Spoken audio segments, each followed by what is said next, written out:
Good afternoon. I'm Graham Loveday. I am the Head of Science at Aldersley High School. I've put my email there just in case you want to ask me any questions. You're more than welcome to pop me an email if you've anything you would like to query.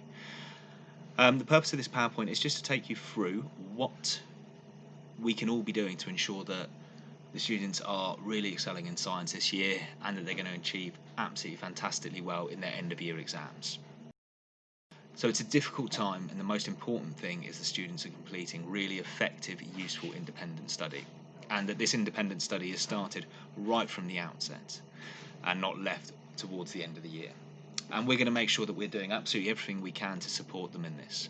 So we're going to make sure that the students have got an absolute wealth of resources available to them. On the Year 11 student teams, their biology revision resources are already up there, and we're going to continue to add to them. The physics and chemistry resources are going up soon. Now in there will be past exam papers, there'll be worksheets, there'll be PowerPoints which cover all the knowledge needed, there'll be old knowledge books from last year, there'll be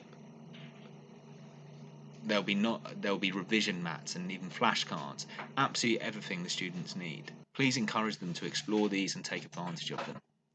Today, revision booklets will be made available for the Paper 1 content which we're studying at the moment. Please encourage your students to take advantage of these, to use them. They have got knowledge organisers in them, followed by activities for them to complete. We have all the answers for these, and as soon as students show us that they've had a go at it, we will issue them with the answers and they can mark these. So please really encourage and push your children to complete these. It'll be really, really useful. The more work they put in independently, the better position they're going to be in going forward. Now, students are set weekly Seneca homework assignments. Teachers are more than welcome to set extra homework if they wish, and they probably will. And students should be completing their homework from their knowledge organiser as per the school policy. But in addition, we set Seneca homework assignments. Now, this has been proved that Seneca really has a really positive impact on grades. So really please encourage your children to make sure they're completing this. And actually you can log in and you can have a look and you can see what they're doing, because it shows you how much time they've spent on Seneca. It shows you whether they've completed the assignments and even what they've done well at and what they need to do a bit more work at.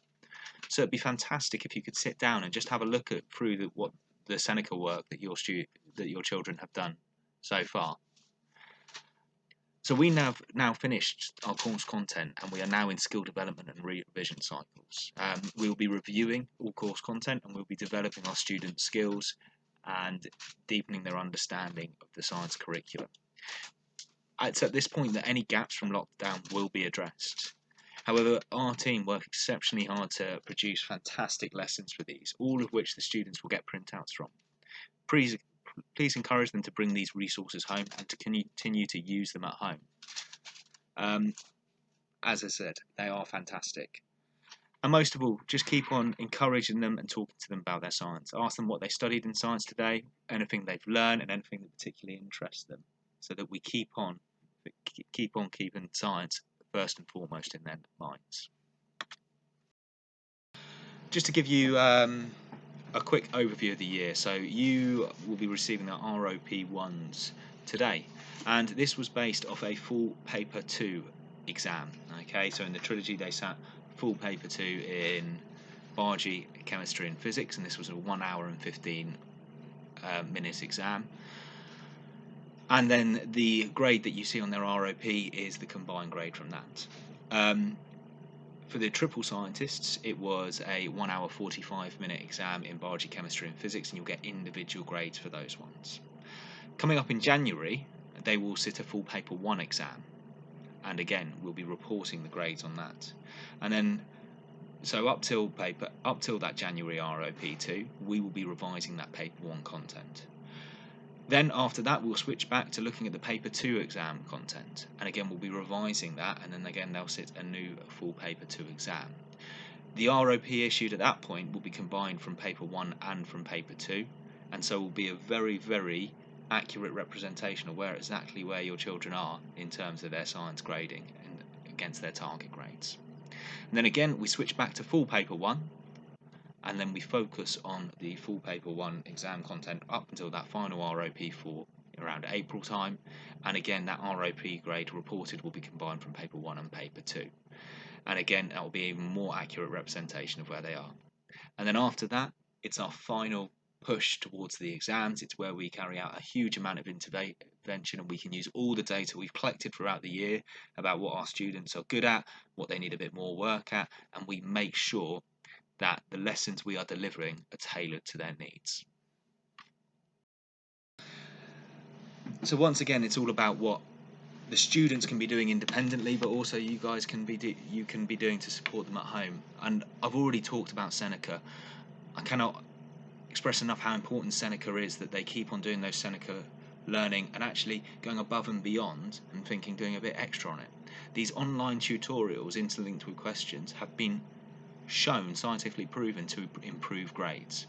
And we know the students that spend the most time on Seneca, we see the most progress between ROPs.